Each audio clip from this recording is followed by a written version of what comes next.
have always been a performer. I kind of first found singing and acting when I was a kid. I also grew up going to church, and my church choir, we did a number of kids productions every year, and it was really in that space that I kind of figured out that I had a knack for this stuff. I went to the High School for Performing and Visual Arts for voice, for singing. Then I went to UT Austin for vocal performance. I was in the opera there.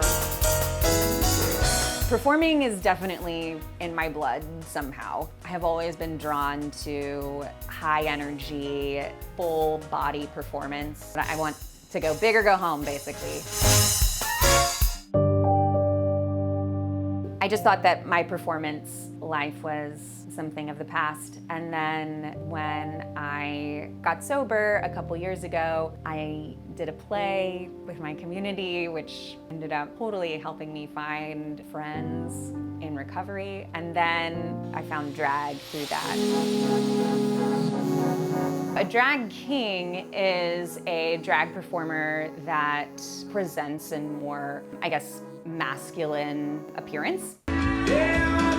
But really, a drag king is kind of whatever that particular drag performer decides it is. Drag kings have always been around. We saw them in the vaudeville era of, big live performance and glamorous, showmanship. A good example was Gladys Alberta Bentley that rose during the Harlem Renaissance. And the first drag king performer I saw was Murray Hill. And I was fascinated by Murray Hill. I think I went on a Wikipedia deep dive, looked YouTube videos, just really became fascinated by their performance art.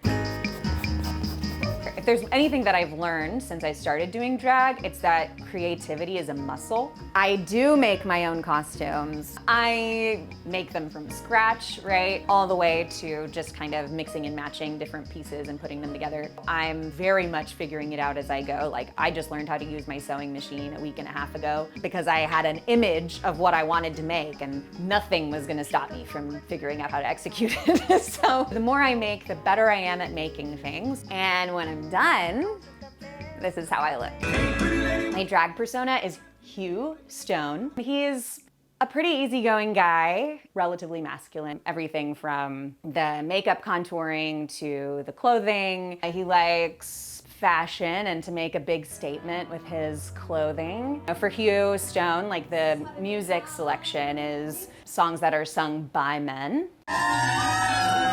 Depending on the audience and the vibe of the show, he can get a little flirty. Overall, he just enjoys music and dancing and making people smile and laugh.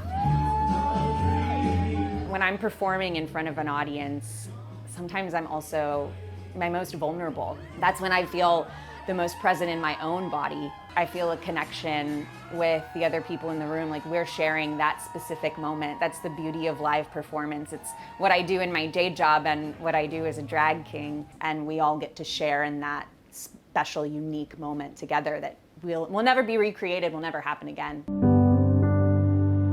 Drag has already changed my life in countless ways. I found community in diverse, creative, talented group of people. And I don't necessarily even know all of them personally yet, but I know that I'm part of it. As far as my personal expression goes and self-exploration, drag has given me the creative outlet that I never knew I needed.